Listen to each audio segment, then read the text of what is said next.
paz seja convosco, amém? Uma alegria poder estar aqui convosco, nessa oportunidade. Hoje é o... Qual dia da campanha, vocês já estão? Começou domingo, quarto dia. São 12 dias, é uma maratona, né? Nós também lá em Tabapuã, encerramos agora, há uns 2, 3 dias atrás. Começamos no dia 2 e fomos até o dia 13. 12 dias de cultos consecutivos. E eu estou ministrando também desde o dia 2. Cheguei essa madrugada de Itaberá para cumprir aqui o compromisso com as minhas amigas pastoras, Sueli e pastora Príscila, que nos fizeram o convite para estarmos aqui. Meus irmãos, é uma alegria poder estar compartilhando com vocês a palavra de Deus. Eu queria que você prestasse muita atenção. O ano passado, o nosso presidente interino do estado, pastor Toninho Stefan, ele deu um tema para nós trabalharmos o ano passado, e foi um tema assim bem profético, porque ninguém imaginaria que o mundo passaria pelo que nós estamos passando, né? Ninguém imaginaria que nós iríamos enfrentar tantas coisas como já temos enfrentado este ano, não é? Não é do meu perfil aqui dar ênfase a tudo o que aconteceu, mas só para cunho de entendimento, foi uma profecia, que foi o tema Ano da Superação, não é? E esse ano, ele lançou um tema muito interessante, o Ano dos Céus Abertos. Você está aqui, pode dar glória a Deus por isso? O Ano dos Céus Abertos.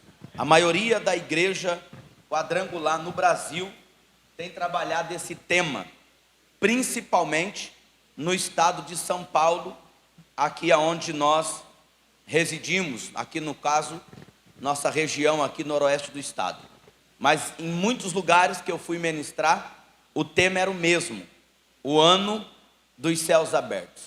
Agora, tem uma chave, tem segredos, não é? Que nós aprendemos à luz da Bíblia, para que de fato venhamos a viver o Ano dos Céus Abertos.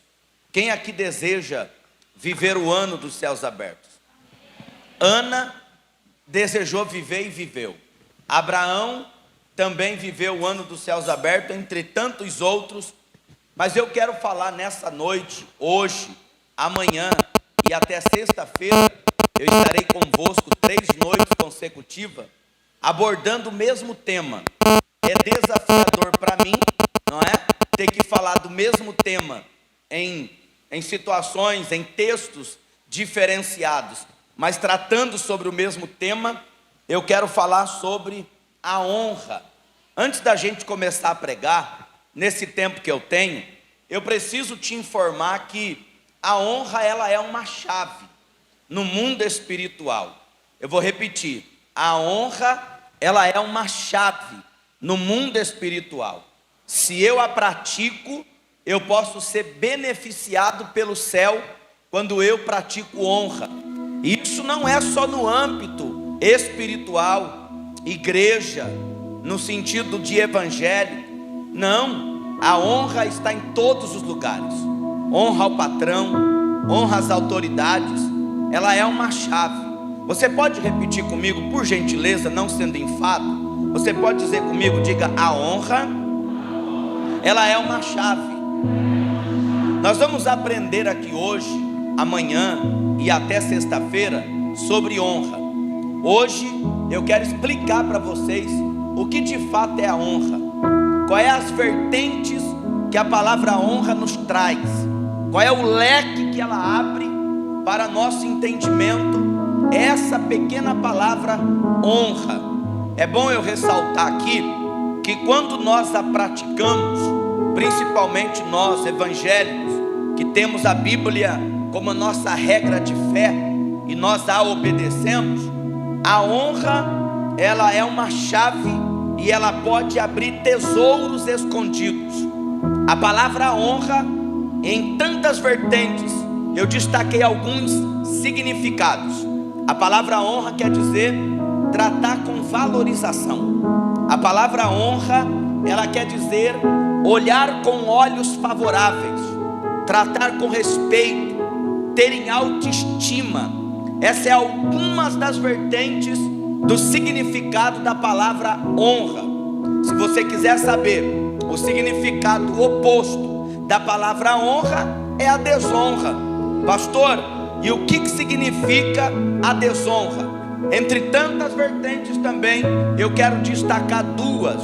A palavra desonra significa tratar alguém como comum. Preste bem atenção que isso aqui é muito rico. Tratar alguém como comum ou tratar alguém ordinariamente. Eu vou repetir. A palavra honra é ter em autoestima, ter olhos favoráveis, tratar com respeito, tratar com dignidade, não é? Ter admiração, isso é honra. A desonra é você tratar alguém como comum ou tratar alguém ordinariamente. Quem entendeu até aqui, diga eu estou entendendo. Olha, como base, nós vamos trabalhar o texto para darmos início. 1 Samuel capítulo 2, porque nós temos que ter base na Bíblia, não é? Se vamos falar de honra, nós precisamos ter base na Bíblia. E a Bíblia está recheada. E eu vou pegar só esse texto para nós meditarmos. 1 Samuel, você que tem uma Bíblia, procura aí comigo capítulo 1 Samuel capítulo 2, Antigo Testamento, versículo 30. Se você for achando, dê um sinal de amém. 1 Samuel capítulo de número 2 e o versículo 30. Podemos ler? Aqui vai estar uma profecia contra a casa sacerdotal de Eli, tá bom? Aqui no texto que nós vamos ler, vou falar bem pausadamente para te ensinar, até porque é uma conferência, a gente vai ser edificado pela palavra, mas eu quero ter como base esse texto. 1 Samuel capítulo 2, versículo 30. Olha o que diz o texto: portanto, diz o Senhor Deus de Israel, na verdade, eu tinha falado tinha falado que a tua casa e a casa de teu pai andariam diante de mim perpetuamente. Porém, agora diz o Senhor: longe de mim tal coisa, porque aos que me honram, honrarei, porém aos que me desprezam, serão desprezados. Você pode repetir essa última fala comigo? No 3, vamos lá? Você vai repetir assim, ó: os que me honram, o honrarei, os que me desprezam, serão desprezados. No 3, você pode repetir, vamos lá? 1, 2, 3.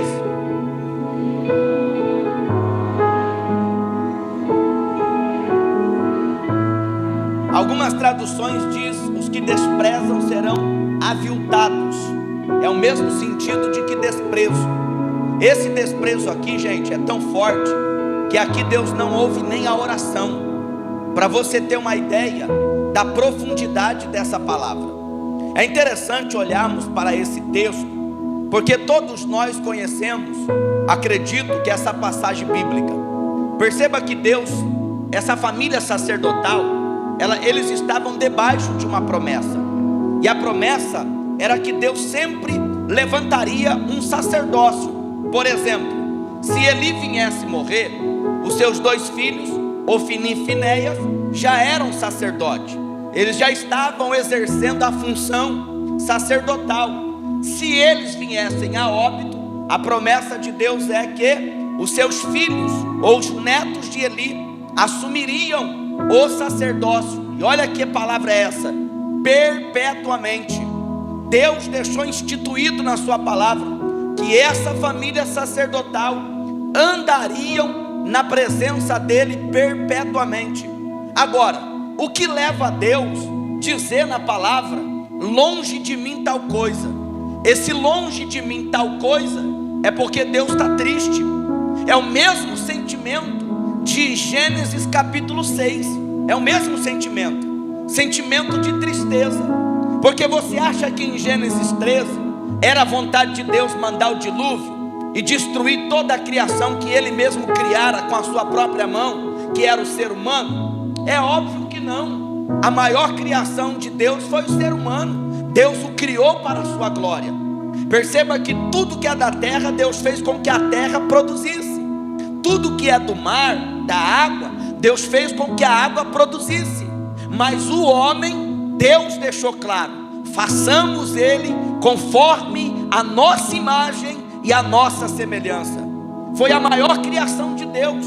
Então, o que leva a Deus a ter esse sentimento de tristeza?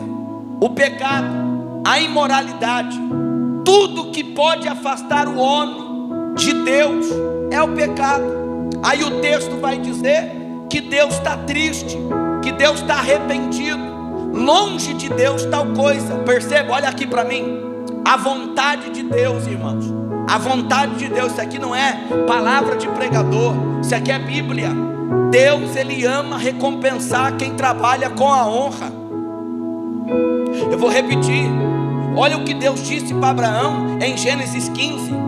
Abraão em Gênesis 15 está dentro de uma tenda, desmotivado, não é? Olhando para Sara que não gera, e o mordomo Eliezer que vai herdar o que tem.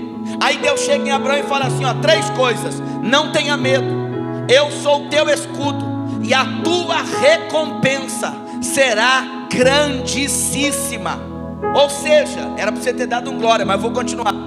Deus ama recompensar. Quando Deus te recompensa, te abrindo uma porta, operando uma cura, te abençoando de alguma forma, o nome de quem que é glorificado? Nós não somos abençoados por méritos, somos abençoados e agraciados pela graça. Ô glória! Sabe qual é uma definição para graça? É tudo dado a alguém a quem nada merecia. Eita, vou repetir. Sabe qual é uma definição da graça? É tudo dado a alguém que nada merecia. Isso é graça. Se a porta abriu, glorifique a Deus, porque a graça te alcançou. Se você está sendo recompensado, Deus tem cuidado de você. Já morreu mais de 211 mil pessoas no Brasil, e nós estamos aqui tendo fôlego de vida para adorar o grandão de Israel, para glorificar o Senhor que é poderoso, que é tremendo, que é santo. Glória a Deus. Meus irmãos, a vontade de Deus é recompensar. Eu quero trabalhar dentro desse texto. Deus é quem estabeleceu na sua palavra: se eu honro a Deus, Deus me honra. E deixa eu te falar uma coisa: Deus não está pedindo honra porque Ele tem problema de autoestima. Deus não está preocupado com o nosso elogio para Ele. Deus não tem problema de autoestima. Sabe qual é uma das definições para Deus? Sabe qual é? Ele é absoluto em si mesmo. Aleluia! Oh, eu amo isso. Deus é absoluto em si mesmo. Deus não tem problema de autoestima. A tristeza não pega Deus. Deus não fica depressivo. Aleluia! Deus é soberano. Deus está no trono. Ele é todo poderoso. Mas agora, por que Ele me pede honra? Queridos, olha para mim. A honra é uma chave. Eu vou falar de 3 grupos. O primeiro é o que recebeu de Deus. Preste bem atenção. Recompensa completa. Segundo, recompensa parcial. Terceiro, nenhuma recompensa. Vou repetir. 3 grupos que acompanharam o ministério de Jesus, que tiveram o privilégio de andar com o Filho de Deus, de ser ministrado pelo Filho de Deus, de ver com os olhos nus ressurreição de mortos, multiplicação de pães e peixes, Ele andando sobre as águas e tantos outros sinais, como atrofiado sendo curado, como leproso sendo purificado, e a lista é enorme. Cego enxergando, mudo e surdo falando, e assim sucessivamente. Tiveram o privilégio de andar com Cristo, de ouvir as suas mensagens. Agora, qual é a diferença e a distinção dos três grupos? Por que um grupo recebe recompensa completa? Por que o outro grupo recebe parcial, ou seja, incompleto? E o terceiro grupo, nenhuma recompensa. O que está acontecendo e quais os textos? Preste bem atenção em mim. Eu vou repetir mais uma vez. Deus deixou instituído na sua palavra, está escrito: se eu o honro, Ele me honra. Se eu o desprezo, eu também serei desprezado. E essa palavra é para gerar em nós temor. Não é medo, temor. Vou repetir: os que me honram, eu honro.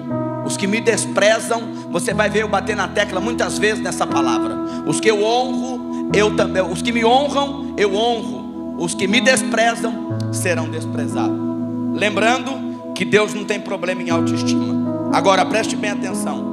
O primeiro grupo que acompanhou Jesus é aquele grupo que recebeu algo parcial. Eu vou intercalar os três, porque eu quero deixar o que não recebeu nenhuma recompensa por último. Por exemplo, ou melhor, vou deixar o que recebeu recompensa completa por último, para você entender o conteúdo da palavra.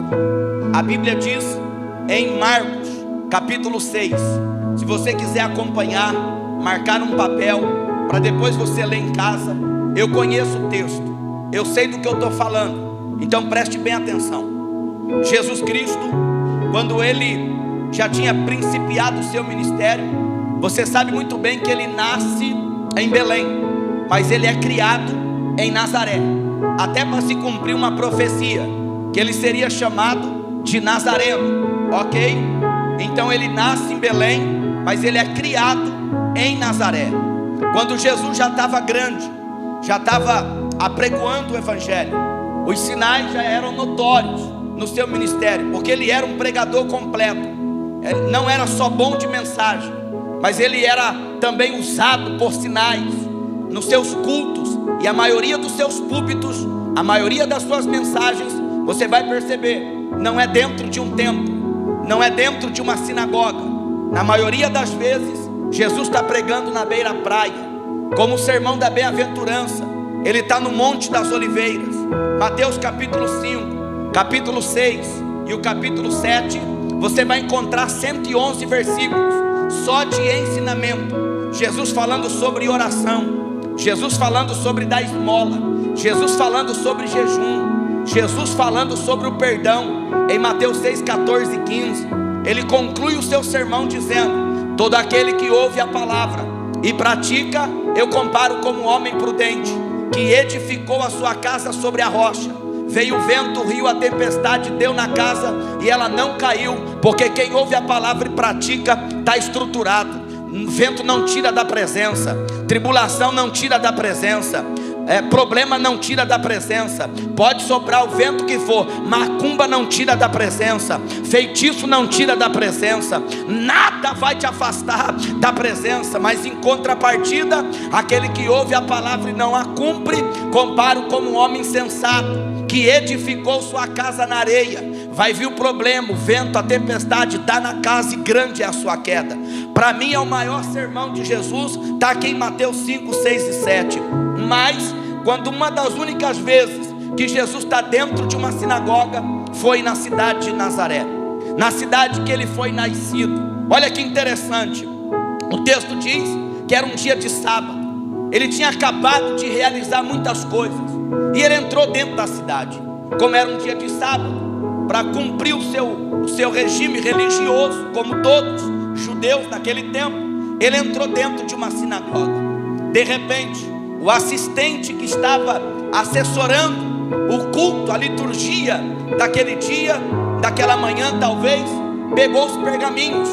E para quem que ele entregou?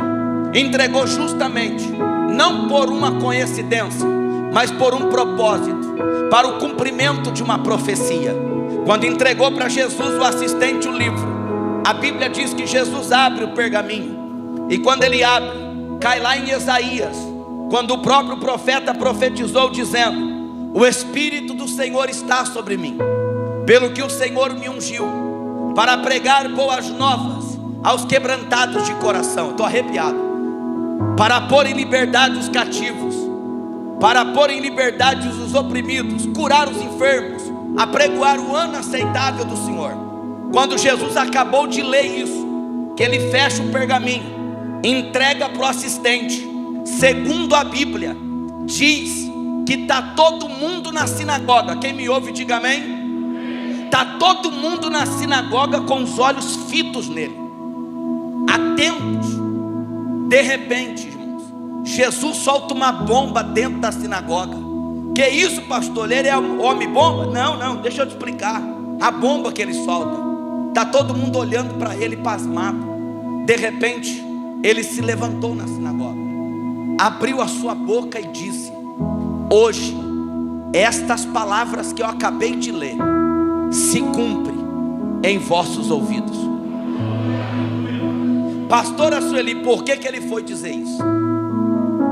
Quando Jesus verbalizou isso, hoje essa palavra se cumpre no ouvido de vocês, diz a Bíblia. Você deu glória a Deus, você deu aleluia, mas lá naquele dia todo mundo ficou enfurecido. Já leu isso na Bíblia? Ficaram com raiva. Como chama? Ô Jonas, já leu isso, Jonas? Eles ficaram com raiva. E sabe o que a Bíblia diz? Olha o que a Bíblia diz. Começaram um a olhar para ele e falar assim: quem é ele? Ele está dizendo que essa palavra se cumpre nele. Mas viu, esse aí não é o filho de José? Sua mãe não é Maria? Os seus irmãos não estão entre nós? Suas irmãs? Esse aí é o filho do carpinteiro. Outros: eu conheço ele, o filho dele fez escola. Esse rapaz aí fez escola com meu filho. Como que ele está dizendo que essa palavra se cumpre nele? Lembra da palavra que eu li a respeito da desonra? Agora você nunca vai ver, eu posso descer mesmo que está sendo filmado? Você nunca vai ver na Bíblia Jesus curando um cego em Nazaré. Você nunca vai ver na Bíblia Jesus ressuscitando morto em Nazaré. Você nunca vai ver na Bíblia Jesus operando milagres em Nazaré. Você só vai ver a Bíblia, os evangelistas relatando, que relata esse texto, dizendo assim, ó: e curou a poucos. E curou a poucos. E curou a poucos. Esse curou a poucos talvez fosse algo não muito impressionante. Fosse lá uma coluna torta, bico de papagaio, dor de cabeça, uma enxaqueca, algum tipo desse. Curou a poucos. Agora detalhe, nós estamos falando do Filho de Deus. Nós estamos falando do qual a Bíblia, Ele mesmo verbalizou aos seus discípulos: a mim foi entregue todo o poder, nos céus e também na terra. Oh, glória a Deus. Agora, o que me leva a temer é que porque que se Jesus estava lá, pregando no templo, dizendo que aquela palavra se cumpria nele, e eles não acreditaram. Sabe por quê? Porque trataram Jesus com desonra. Lembra do significado da palavra desonra? Tratar alguém como um comum, ou tratar alguém ordinariamente. Sabe o que é isso, pastor? O céu se fecha sobre Nazaré. Por quê? Porque eles tiveram a oportunidade de não tratar Jesus como apenas o filho do carpinteiro, mas tiveram o privilégio de tratar Jesus como filho do Deus vivo. Eles tiveram a oportunidade de honrar Jesus como o Cordeiro de Deus que tira o pecado do mundo, mas trataram Jesus como simplesmente o filho de Maria. Tiveram o privilégio de poder dizer a Jesus, como dizia na entrada triunfal em Jerusalém: Hosana, bendito que vem em nome do Senhor. Tiveram o privilégio, mas trataram Jesus como qualquer um, como alguém ordinariamente falando. ou alguém comum. Por isso, por esse tratamento, olha para cá, por esse tratamento de desonra, eu quero que você guarde isso. Por esse tratamento de desonra, os céus fechou-se sobre Nazaré. E sabe o que é o pior? É que a Bíblia diz que eles queriam precipitar Jesus. Em Marcos não sei se fala isso, mas em Lucas fala. Eles queriam jogar Jesus de um espinhadeiro, queriam matar Jesus, porque tinham Jesus como um fanfarrão, um falso profeta, alguém que estava querendo apenas fazer um movimento. Então diz o texto que enquanto eles queriam matar Jesus e jogar de um espinhadeiro, se você não der glória a Deus agora, eu vou glorificar sozinho. Sabe o que a Bíblia diz? Que Jesus passou sobre eles como se fossem invisíveis.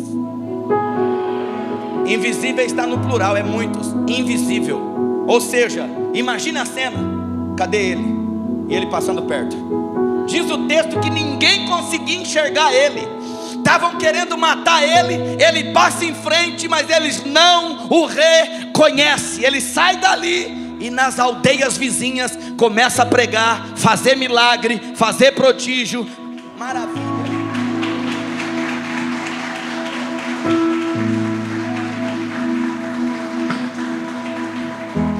Sabe qual que é a lição que nós temos aqui? Você pode perceber que na casa que Jesus não foi honrado, ele deixou um texto bem claro. Na casa que você chegar e não tratarem você bem, balança a poeira dos seus pés. Shalom. Sim ou não? Agora também ele disse que se eu der um copo d'água fria a um profeta, eu recebo recompensa de profeta. Aleluia. Se você der um copo d'água fria a um profeta, você recebe honra de profeta. Aleluia. Então isso, a honra é uma chave. Tiveram o privilégio, mas não souberam aproveitar. Eles em Nazaré receberam recompensa parcial. Parcial. Agora olha para cá. Segundo grupo, para a gente correr. Lembrando que a honra é valorização, tratar com respeito, ter olhar favorável, ter em autoestima, reconhecimento quem é. Olha que interessante. A desonra ao tratar alguém como comum ou tratar alguém ordinariamente. Esse segundo grupo que eu quero falar, eles não receberam nenhuma recompensa. Diga que grupo é esse? Jesus em Marcos, ou melhor, Lucas, capítulo 5. Marca para você ler depois, para você não achar que é o pregador que está te iludindo, está falando coisa que não está na Bíblia. Não, vamos conferir na Bíblia. Você que tem uma Bíblia, olha a Bíblia. Nada pode fugir da palavra. A fé não vem por ouvir louvor. A fé não vem por um ato milagroso. A fé não vem por uma revelação. A fé não vem por uma profecia. A fé vem em 10 de Romanos, capítulo 10, verso 17. A fé vem por ouvir e ouvir a palavra. Diga, estou entendendo. Diga, se está dentro da palavra eu recebo. Pronto. Pernambucano que diz assim, né? Pronto. Vamos lá. Vocês estão aqui ou não? Quem está entendendo a mensagem, diga glória a Deus. Diga então assim, ó, se eu quero. Diga com força, diga, se eu quero os céus abertos sobre a minha vida, sobre os meus negócios, sobre a minha casa, eu preciso aprender mais e mais a praticar a honra.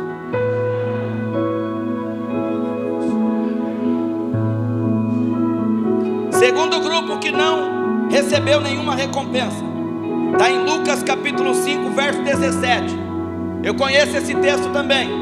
Jesus tinha acabado de vir de uma pregação. Ele entrou dentro de uma casa, e é óbvio, descobriram que ele estava na casa, deu aglomeração. Se a vigilância foi lá, eu não sei, mas aglomerou. Se deu multa, eu também não sei, mas que deu gente, deu, até pro ladrão. Que é isso, pastor? O texto diz que chegou 4 homens carregando o paralítico. Quando foi chegar na casa e tentar colocar o paralítico próximo de Cristo, não deu. Diga por quê? Porque a casa estava, ó. Também quem é que não queria ouvir Jesus? O texto diz, pastor, que veio os doutores da lei, da Galileia, Judeia, Jerusalém, ó, os rabinos, os mestres, aqueles que estavam no culto, mas eram meros espectadores, só queriam ver para ver se pegava Jesus em alguma coisa. Eles estavam ali para ouvir a palavra, e de palavra Jesus entende. Então todos lá reunidos, olha para cá. Como o paralítico não tem como chegar até Cristo, os 4 homens, o que eles fizeram? Subiram o camarada pelo telhado. Haja fé assim, não sei na onde. Destelhou o telhado, olha para cá. E colocou o rapaz, foi descendo pela maca até onde Cristo estava. Vocês estão aqui, estão me ouvindo? Até onde Cristo estava. A Bíblia diz, olha Jesus, estou dando um trabalho, né, Jesus? Olha o que Cristo disse, é que eu não consigo parar, irmão, sou meio, fica pegando fogo o negócio aqui, sabe? Eu queria ficar quietinho aqui, mas não consigo. Depois, né, toma uma coca, Jesus. Olha aqui para mim. O texto diz que Jesus, vendo a fé não do paralítico, mas dos 4 amigos, olhou para o paralítico e disse, interrompe a mensagem que ele está pregando, e disse bem assim, ó: perdoado estão os teus pecados. Glória a Deus, glória a Deus. Diz a Bíblia que os religiosos, os rabinos, os dados de crentão, os fariseus, hipócritas, sepulcaiados, esses aí estavam lá, e a Bíblia diz assim, ó, eles não verbalizaram, eles só pensaram, e no pensamento deles eles diziam: quem é este para perdoar pecado? Quem é que pode perdoar pecado senão Deus? Segura, eles não falaram, só pensaram. Aí diz o texto assim, ó, agora é para glorificar. E Jesus, conhecendo os seus pensamentos, disse: o que é mais fácil eu dizer para ele? Perdoados estão os pecados, ou levanta e anda? Para que vocês saibam que o Filho do Homem tem poder na terra para perdoar pecado, eu digo ao paralítico: levanta e anda, pega a sua maca e vai embora. Não, glória a Deus, foi muito baixo, eu vou repetir.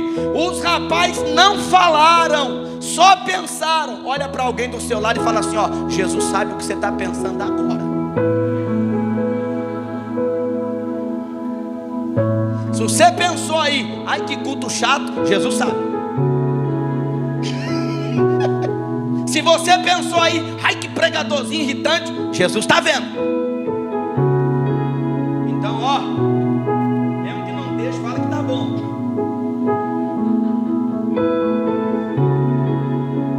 Quem me ouve? Olha aqui, Jesus conhecendo os seus pensamentos e as intenções do seu coração. Jesus sabe o que você precisa. Salmo 139 diz que Ele conhece o seu assentar e o seu levantar, e de longe Ele entende os seus pensamentos. Antes que houvesse uma palavra na sua boca, todas Ele já conhece. Você pode glorificar o Deus que te conhece. Você pode exaltar o Deus que te conhece. Aleluia! Oh, glória a Deus! Sabe por que esse grupo aqui dentro da casa não recebeu nenhuma recompensa? E olha o que diz o texto: que Jesus pregava, Jesus ensinava. E olha o que diz a Bíblia: O poder de Deus estava ali para curar. Oh, isso aqui é muito forte, pastora. Está no texto aí, ó. A virtude, algumas traduções dizem, a virtude de Deus estava ali na casa para curar. Querido, você imagina ouvir Cristo e ainda presenciar o poder de Deus na casa. Agora procura na Bíblia se mais alguém além do paralítico foi curado.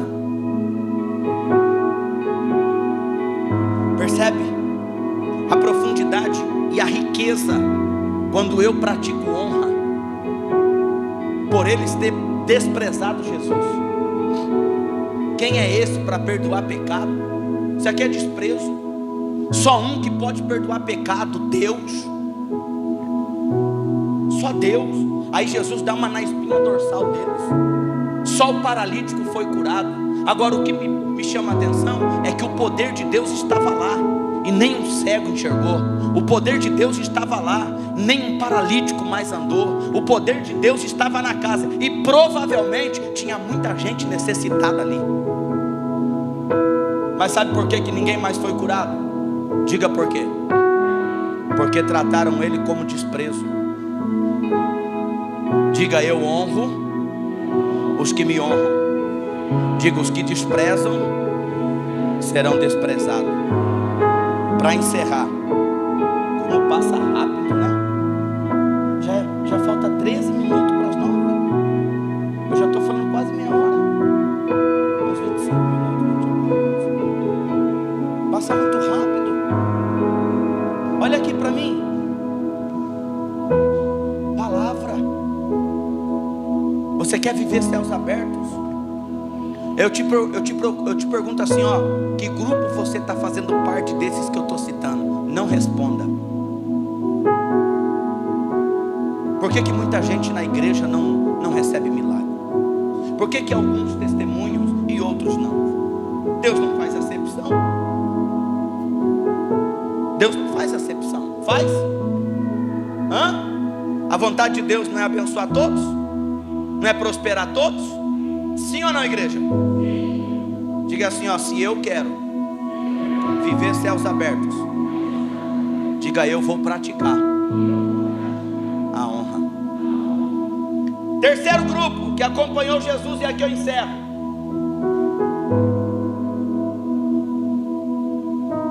Em Marcos capítulo de número 7, versículo 24. Queria que você, se puder abrir a sua Bíblia, a gente encerra aqui, porque amanhã nós vamos falar mais de honra. Vai enjoar de ouvir honra.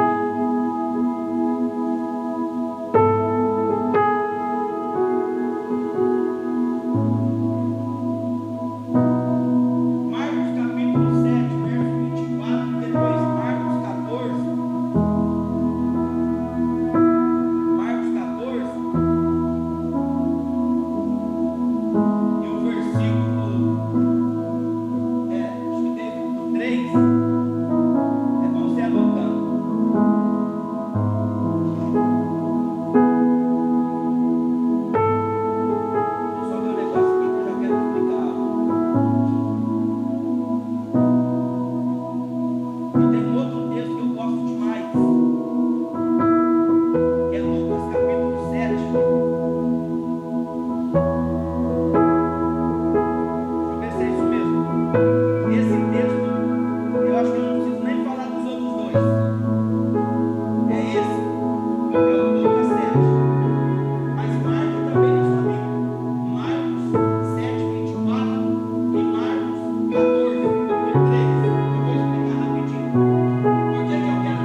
Som. Eu estou falando sem microfone, estou achando que estava com o microfone. Eu liguei sem querer. Vocês estão aqui? Lucas capítulo 7 vai falar do centurião de Cafarnaum. Esse centurião toma conta de 100 soldados. ok? Ele tem 100 servos, por isso a palavra centurião vem de 100. Ele toma conta de 100 servos, tem 100 soldados subordinados a ele. Então ele entende de autoridade, e só pode falar de autoridade quem está debaixo de autoridade. Eita! Só pode falar de autoridade quem está debaixo de autoridade. Olha para mim, esse rapaz centurião aqui de Cafarnaum, ele foi um homem bom. Lembrando, ele não é crente, ele é um romano, ele é um ímpio. A linguagem mais popular para você entender. Ele não professa a fé de Pedro, a fé de Tiago, de Maria, não. Ele é um romano, ok? Só que esse homem foi bom. Ele ajudou a construir a sinagoga de Cafarnaum, cujo Jairo era o líder. Olha que interessante. Só que ele tem um servo que ele tem autoestima, que está doente, moribundo. E de repente ele sabe que Jesus está próximo e ele manda alguém até Cristo. Essa pessoa dá testemunho dele, que ele foi bom e etc, né? Ajudou a sinagoga a construir, tá? Só que aquele homem, Jesus deseja ajudá-lo. Só que quando Jesus está vindo, ele manda uma mensagem. Fala para ele que eu não sou digno. Olha a expressão, de que ele entre debaixo do meu telhado. Eu não sou merecedor de que ele venha em minha casa. Mas diga para ele que de autoridade eu entendo. Olha isso aqui, você pega a revelação. Diga para ele que de autoridade eu entendo. Eu tenho servos às minhas disposições. A um eu digo vai, ele vai. A outro vem, ele vem. Ao outro eu digo faça isso e ele faz. Diga para ele que eu sei que ele tem mais autoridade do que eu. Diga para ele que ele tem tanto poder que se ele disser uma palavra, o meu servo vai ser curado aonde ele estiver. Espera aí, gente, aonde que está a chave aqui do milagre? Quando ele reconhece, ele tem autoridade, mas ele sabe quem ele está pedindo o milagre tem muito mais poder do que ele, tem muito mais autoridade do que ele. Quando esse homem disse para Jesus: eu não sou digno de que ele entre na minha casa, e que se ele disser uma palavra aqui, o meu servo será curado lá. Ele nos ensina algumas coisas. Primeiro, ele sabe que Jesus tem poder. Segundo, e ele sabe que quando Jesus quer operar, a distância nunca foi obstáculo. Glorifica se quiser, que é de graça. Vou repetir. Se alguém estiver caladinho do seu lado assim, ó, dá uma chutada na canela dele. É nada, é brincadeira, irmão. Olha para cá. Senão vai que a pessoa fica com raiva aí, depois não vem mais no culto. Olha para mim. Não chuta aí não, pastor, cuidado. Olha para cá. Quando aquele homem reconhece quem é Jesus, ele sabe que nada pode impedir Jesus de agir. O texto diz, fica de pé para nós encerrar. O texto diz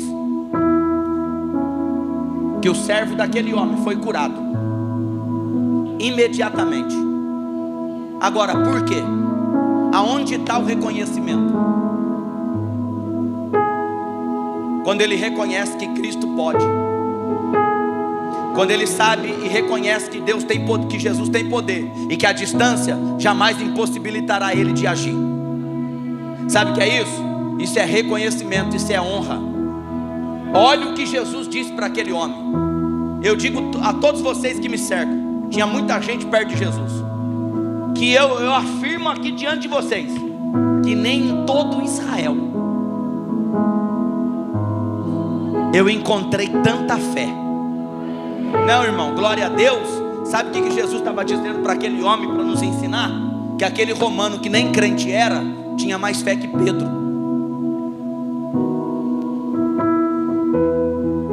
Está escrito: nem todo Israel eu encontrei tanta fé. Meus irmãos, aprove a Deus nessa noite estarmos aqui reunidos para aprendermos e ouvirmos essa palavra. A minha oração, para passar o microfone, encerrar e ir para casa, a minha oração é que a mensagem de hoje, porque eu estou aqui apenas na qualidade daquele que semeia, a palavra é a semente, e vós que me ouve é a terra. A minha oração é para que a semente não caia na beira do caminho, porque os pássaros roubam. A minha oração é para que a semente não caia no terreno pedregoso, porque ainda que cresça, fica sem raiz profunda e com o tempo morre. A minha oração é para que a semente de agora que foi plantada no seu coração não seja uma terra espinhosa, porque o espinho cresce, mata a semente e ela fica infrutífera. Mas a minha oração é para que a semente de agora, sobre a honra de quem a pratica, terá céus abertos, caia numa boa terra, a ponto de produzir 30, 60 e até 100 por um. A minha oração é que vocês sejam essa boa terra. Levanta as suas mãos, diga assim comigo: quando eu honro. Não, diga com força e com fé, diga quando eu honro. Diga na fé do centurião: quando eu honro, Deus me honra. Diga aí: eu quero viver isso.